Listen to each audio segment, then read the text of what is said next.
Alléluia. Le Seigneur est bon. Bien-aimés, ce soir, j'aimerais vous parler des victoires que nous pouvons avoir par la foi. Amen. Vous croyez à la victoire par la foi? La foi en Jésus, hein? C'est lui qui fait. Amen. Alors, j'aimerais partager avec vous, pas mes idées à moi, mais je vais laisser tout simplement le texte biblique nous montrer des victoires qui ont été données. Et ce soir, pour une fois, on va pas lire beaucoup de textes, mais on va lire un texte. C'est Hébreux 11, versets 32 à 35, dans la seconde 21. Alors, on va prendre le temps de lire ce passage en entier. Amen, amen. Vous êtes prêts? C'est déjà là? Ah bon, d'accord, ok. Et que dirais-je encore? Voilà une question. Le temps me manquerait en effet pour parler d'eux. Alors, avant d'aller plus loin, nous savons que le chapitre 11 est le fameux chapitre qui raconte l'histoire des hommes et des femmes qui ont marché par la foi. Amen. Il commence comment? L'Église doit connaître ce verset par cœur, non? La foi est la ferme assurance des choses que l'on et la démonstration de celles qu'on ne voit pas. Moi, j'aime bien la version qui dit la foi est la substance. C'est une des versions pas très utilisées souvent, mais la substance des choses qu'on ne voit pas encore. Amen. Et la confirmation de celle que nous attendons. Gloire à Dieu.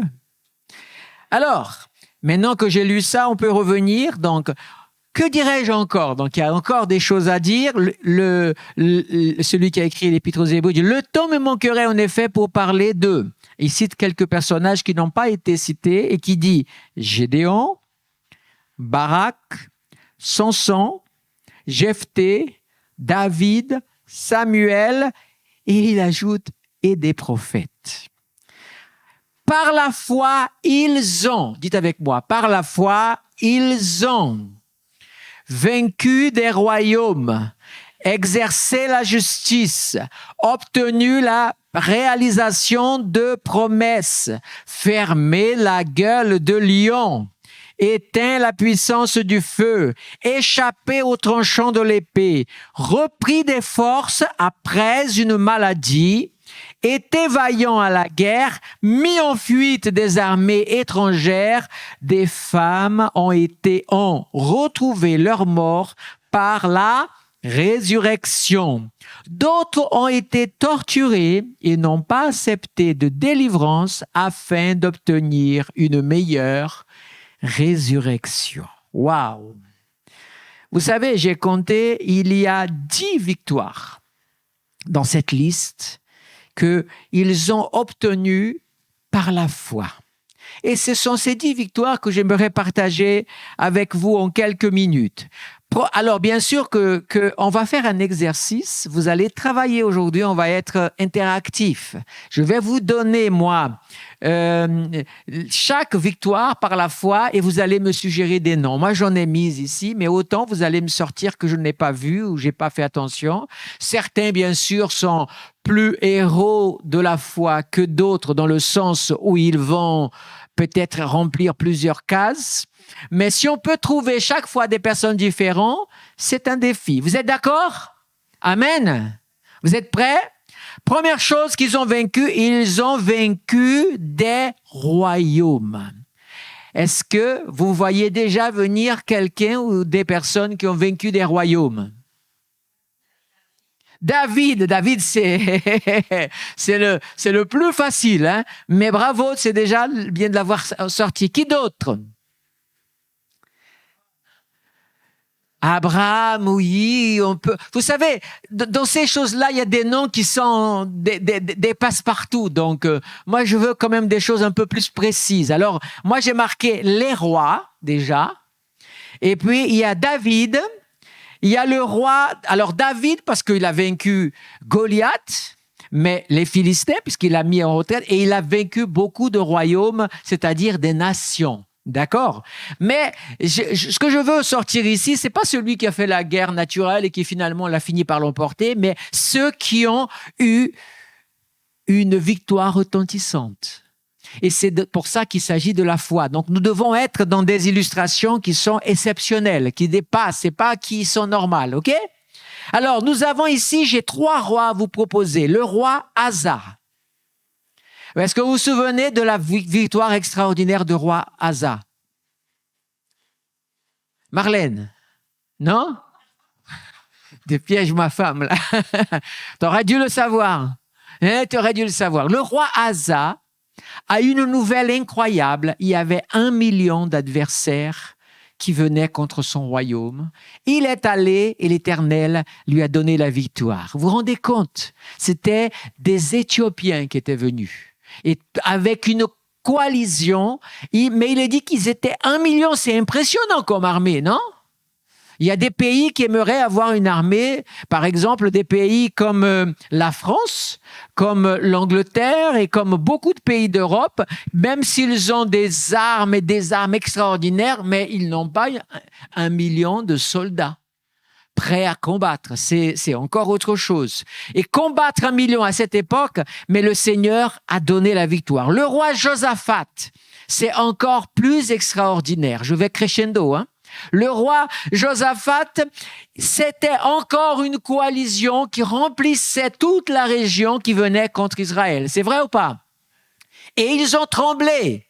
Mais au moment où le Seigneur a envoyé les serviteurs, il dit, vous n'allez pas combattre, moi je vais combattre, vous allez adorer. Oh, alléluia! Et quand ils ont jeûné quand même, hein, ils ont fait un peu, ils ont jeûné, ils ont prié, c'est là que le Seigneur est venu. Et ensuite, quand ils ont adoré le Seigneur, quand ils ont fini d'adorer, ils sont allés voir le champ de bataille, tous les ennemis étaient vaincus. Gloire à Dieu, c'est incroyable. Et puis nous avons un encore qui est puissant aussi, c'est Ézéchias.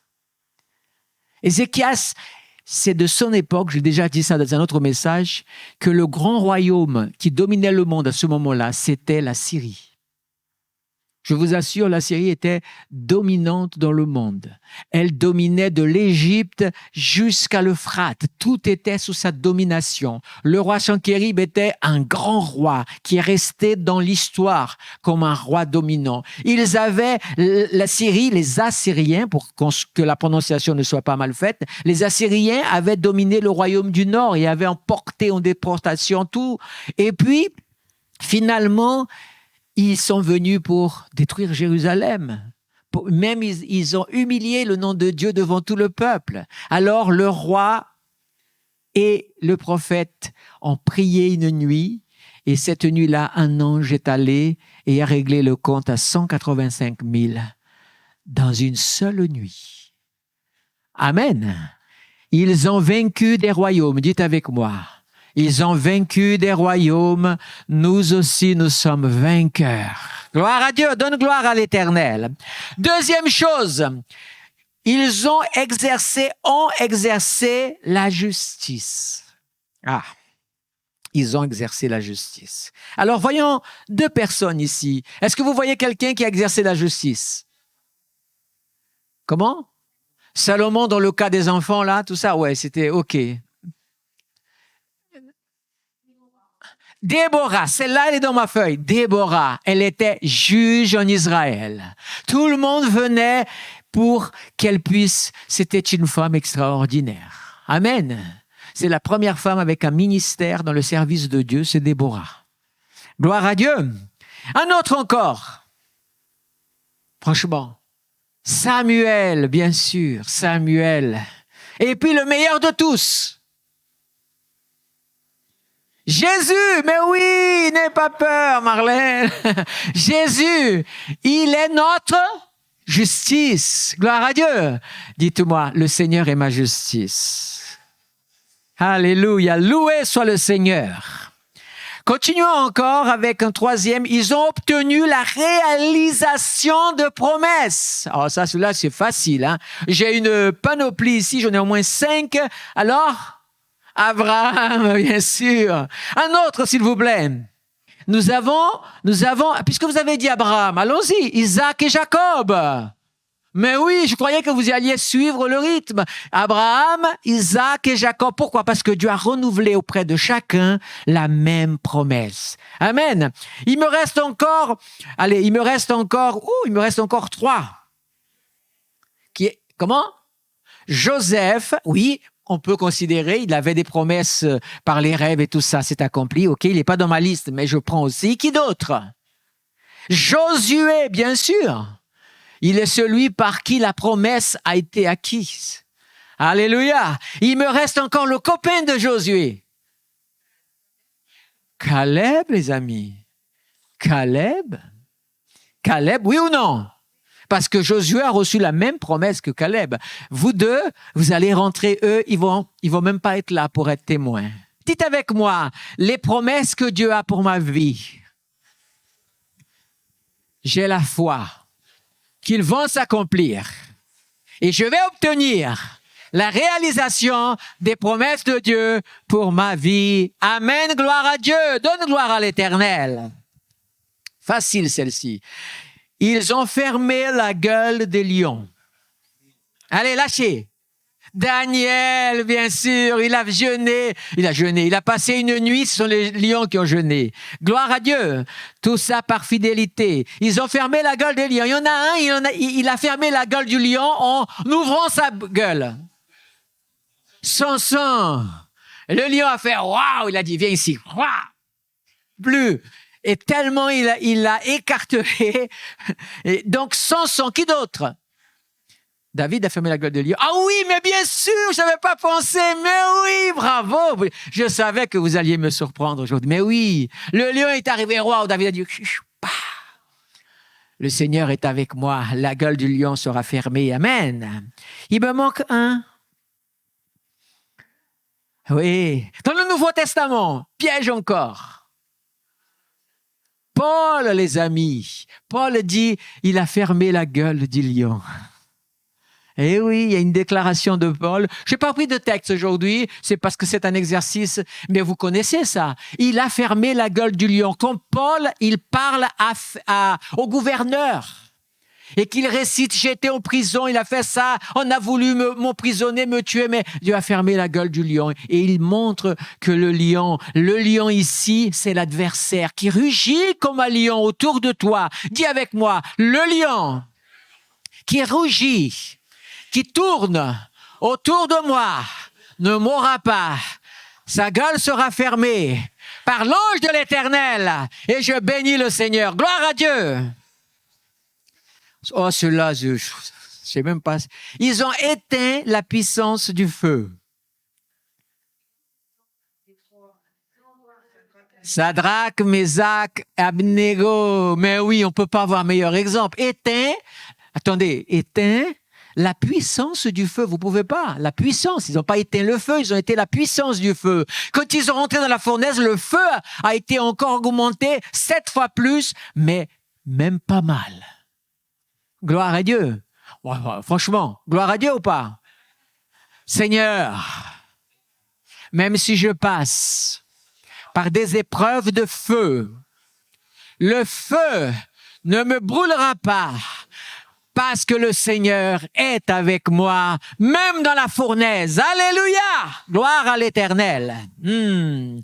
Ils ont échappé au tranchant de l'épée. Alors, il y en a... Il a déjà été cité. Daniel, échappé au tranchant de l'épée. Oui, mais il était emmené pour être captif. Non. Comment? Voilà, Paul. J'ai cité tout à l'heure. J'ai échappé à l'épée. Et pas qu'une fois. Gloire à Dieu. David a échappé, bien sûr, à l'épée. Bien sûr. Combien de fois l'épée de Saül était venue contre lui et n'a rien pu faire. Gloire à Dieu. Seigneur, même si on se lève avec l'épée et le glaive contre moi, moi je me lève avec celui qui a l'épée de feu à double tranchant et je suis vainqueur. Donne gloire à Dieu, Église. Béni soit le Seigneur. Alléluia. Celui-là, il est facile encore. Ils ont repris des forces après avoir été malades. Qui? Eh oui, Ézéchias. Il a eu même droit à 15 ans de plus. Alléluia. Béni soit le Seigneur. On se contente d'Ézéchias, ça suffit. Alors on peut dire une chose. On peut bénir le Seigneur. On lève la main et on dit, Seigneur, aucune maladie dans mon corps ou dans mon âme ne peut subsister parce que celui qui m'a guéri de toutes les maladies est vivant. Et il a pris mes douleurs, mes maladies à la croix et je reçois ma guérison au nom de Jésus. Et je reçois ma guérison au nom de Jésus. Sois touché par celui qui restaure ton corps, qui restaure ton âme et qui te libère de toute malédiction. Au nom de Jésus, sois guéri. Alléluia. Ils ont été vaillants à la guerre. Je vous rappelle que nous sommes en train de parler de ce texte de Hébreux 11, versets 32 à 33, où, après avoir cité tellement de monde, il rappelle des noms et il dit qu'ils ont fait ça. Et nous sommes ici au 8e point où ils ont été vaillants à la guerre. Alors, il y a Josué qui était vaillant à la guerre. Très bien. Qui d'autre? David, bien sûr, vaillant à la guerre. Qui d'autre? Gédéon était vaillant à la guerre, bravo. Qui d'autre encore? Alors, deux moins connus. Un, on a déjà cité, il reste deux encore. On a Barak. OK? Je ne parle pas de Obama. Voilà, je l'ai fait, comme ça c'est réglé. Depuis tout à l'heure, vous avez pensé, non? On parle de Barak, celui que Déborah était la juge, mais que lui, il est allé au combat. Et Dieu lui a donné la victoire, sauf sur le général. Parce que ce jour-là, c'est incroyable comme Dieu a des clins d'œil. À l'époque où une femme est à la tête, on veut dire comme ça, d'Israël en tant que juge, en tant qu'ancienne, en tant que peut-être même prophétesse, puisqu'on venait la voir pour prendre conseil, et qu'il y a une bataille. Là encore, il y a une guerre énorme. Ils avaient des chars, on dit bien qu'ils avaient des chars en fer. C'était déjà une période où nous sommes encore ici à l'époque du bronze. Donc, quand la Bible parle qu'ils avaient des chars en fer, c'est que c'était déjà une armée vraiment développée, encore développée par rapport à son temps. On est à la période on est dans le bronze moyen ou tardif, ou vert, mais pas encore l'âge du fer. Et là, qu'est-ce qui se passe? Eh bien, ils vont avoir la victoire, mais le général, qui n'était pas très sincère, mais Sisera, eh bien, c'est une femme, Jaël, qui va lui donner le coup fatal. Dieu a décidé dans cette époque d'honorer les femmes. Amen. Gloire à l'Éternel. Eh bien, oui, Barak. Et puis, nous avons aussi un certain Jephthé. Il ne faut pas oublier Jephthé. C'était une période où il n'y avait pas de juge et Dieu l'a levé pour une mission particulière et tout le monde avait peur. Mais lui, il s'est levé, il a fait un pacte avec Dieu et il est allé et il est revenu vainqueur. Mais j'ai gardé le meilleur pour maintenant. Celui qu'on a parlé tout à l'heure, c'est Caleb.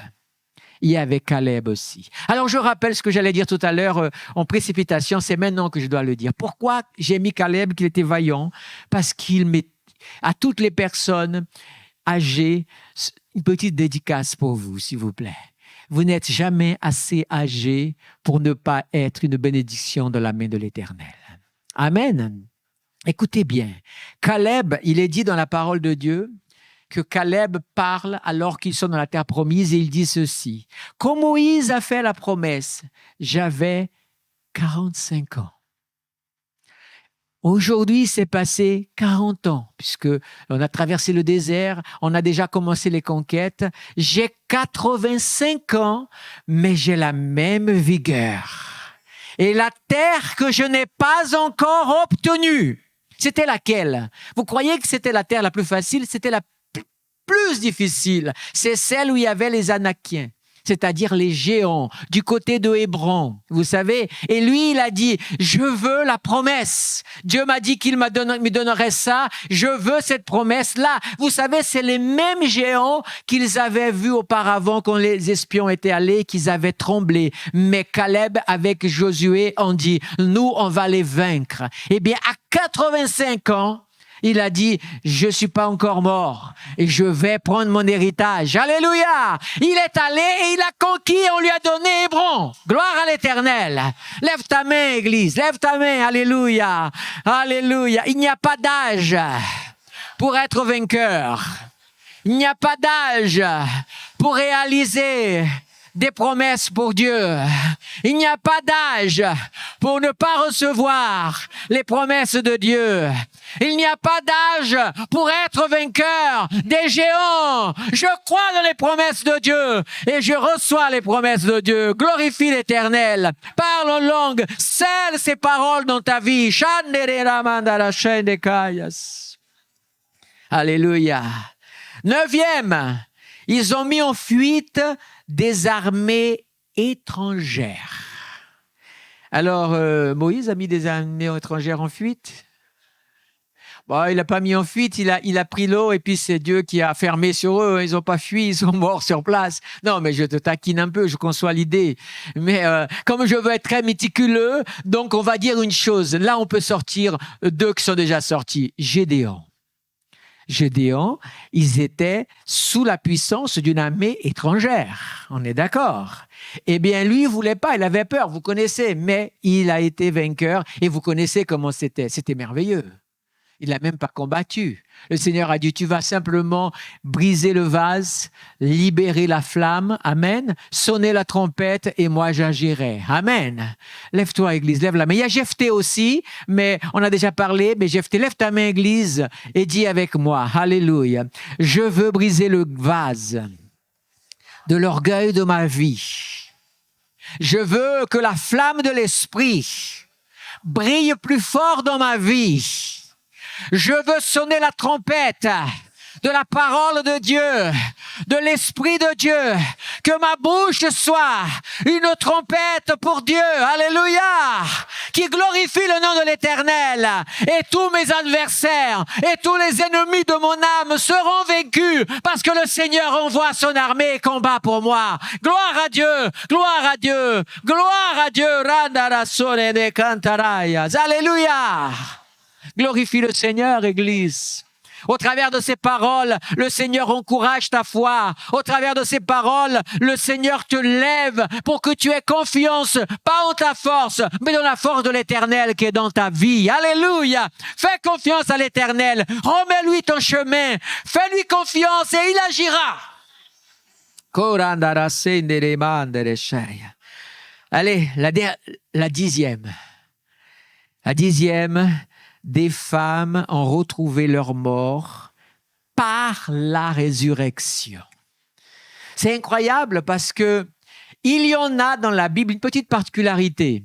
Il y a des résurrections dans la Bible, on est d'accord?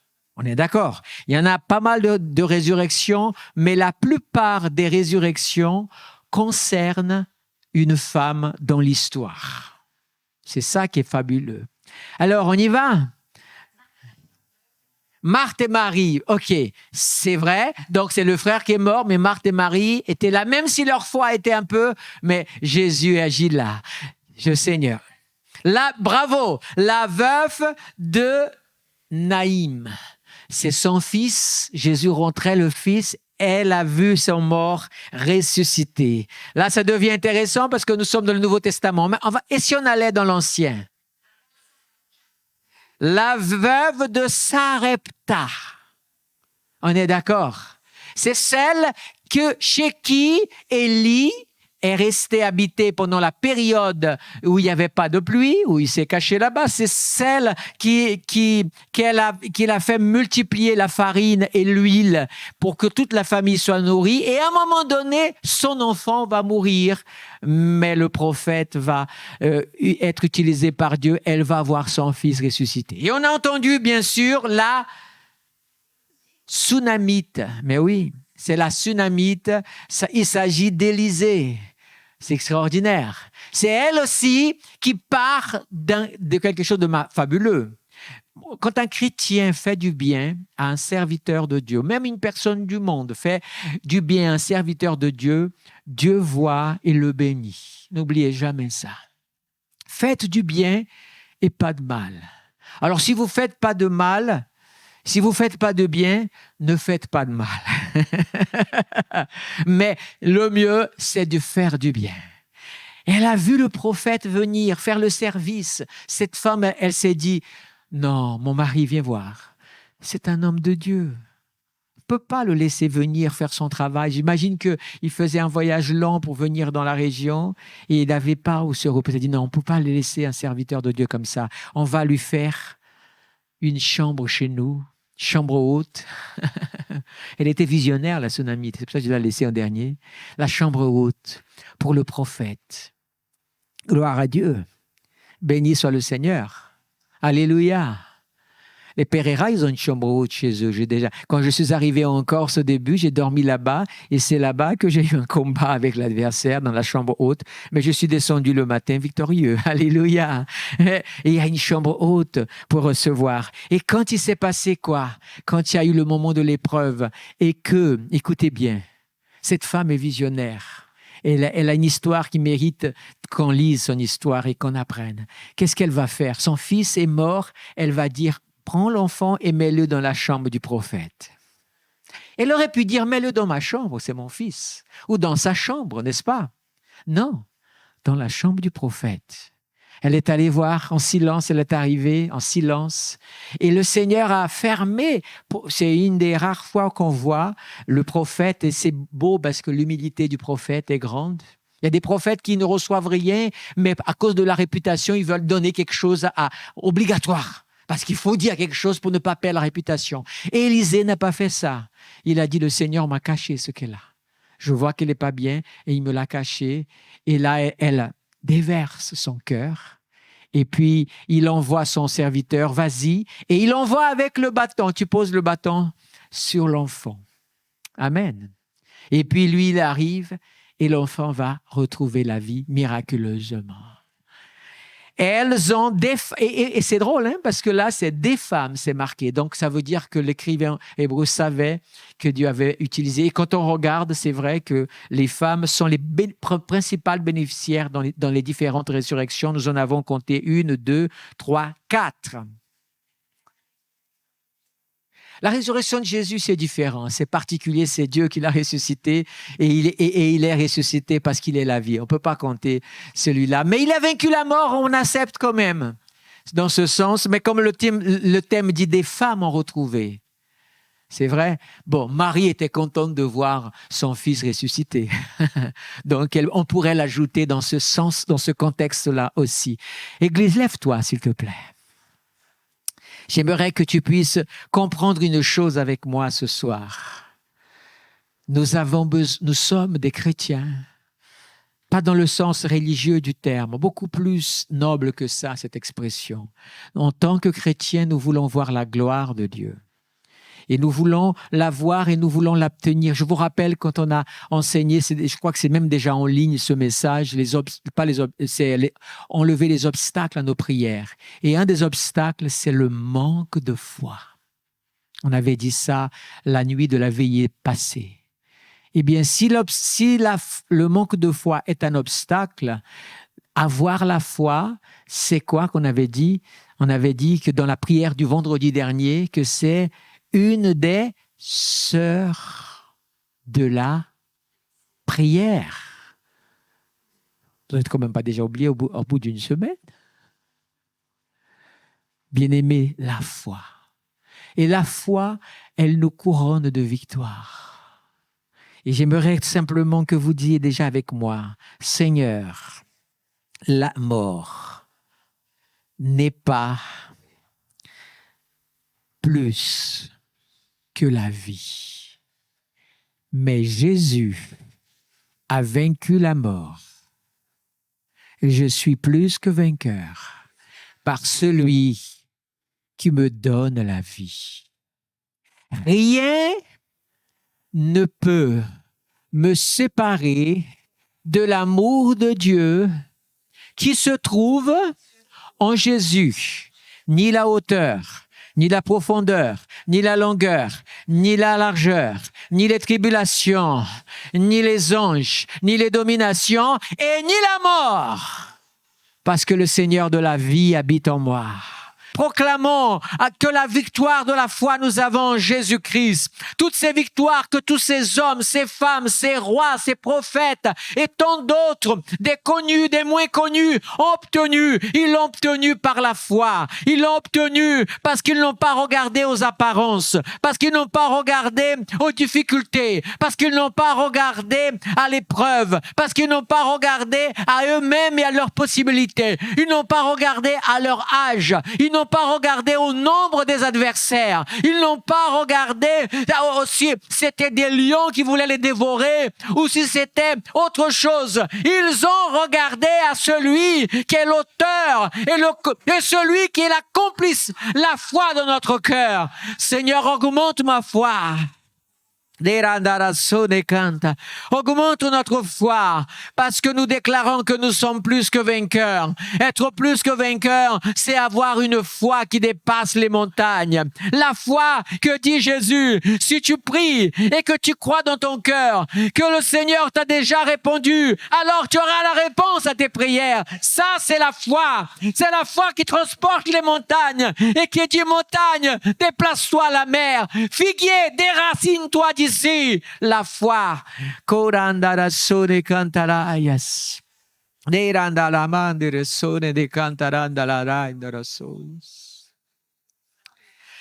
Que tu sois visité aujourd'hui dans ta foi et que tu sois fortifié dans ta foi. Ne perds pas courage. Ne perds pas courage, mais attache-toi au Seigneur. Alléluia. Quand vous montez derrière une moto, qu'est-ce qui se passe? Le conducteur est devant et qu'est-ce que vous devez faire? Vous accrochez à lui. Amen. Et il dit accroche-toi. Et quand un motard dit accroche-toi, c'est qu'il va donner un coup d'accélérateur. Tu as intérêt à t'accrocher. Laisse-moi te dire une chose. Tu es aussi dans un moyen de transport. Je ne sais pas si c'est un char de feu. Je ne sais pas ce que c'est. Mais une chose est sûre, c'est que celui qui conduit dit accroche-toi. Nous allons traverser l'armée des adversaires. Nous allons traverser la mer. Nous allons traverser le feu. Nous allons vaincre les ennemis. Accroche-toi à moi qui suis l'auteur de la foi, l'auteur de la vie, le Seigneur des seigneurs, le roi des rois. C'est lui qui te conduit, c'est lui qui conduit l'Église, c'est lui qui nous amène et nous sommes plus que vainqueurs par celui qui nous a aimés. Sois fortifié, Église. Sois renouvelé. Sois renouvelé, sois guéri. Visite ton peuple ce soir encore. Visite ton peuple ce soir encore. Visite ton peuple ce soir encore. Que ta foi augmente. Sors d'ici, la tête haute, en déclarant ce soir, j'ai emmagasiné un peu plus de foi dans ma vie, un peu plus de foi, et je vais prendre la victoire. Alléluia. Je vais être vainqueur des royaumes des ténèbres. Je vais exercer la justice au nom du Seigneur. Je vais obtenir les réalisations des promesses. Je vais, au nom de Jésus, voir la gueule du lion être fermée. Je vais aussi voir la puissance de feu ne pas m'avoir. Je veux échapper à l'épée. Je veux reprendre des forces et être guéri. Alléluia. Je veux être vaillant dans les batailles que je dois affronter. Je veux faire fuir toutes les armées des ténèbres devant moi par Jésus-Christ. Alléluia. Et je sais que quand je quitterai cette terre, je fais partie de ceux qui vont ressusciter avec Christ. Et si je meurs ici, le Seigneur est puissant encore de ressusciter. S'il le désire, parce que c'est lui qui appartient la vie. Gloire à Dieu, gloire à Dieu, gloire à Dieu, gloire à Dieu. On voit des gloires au ciel, Église, on voit des gloires au ciel. Oublie-toi sur la terre et on voit des gloires et des alléluia. Bénis le Seigneur, exalte le Seigneur.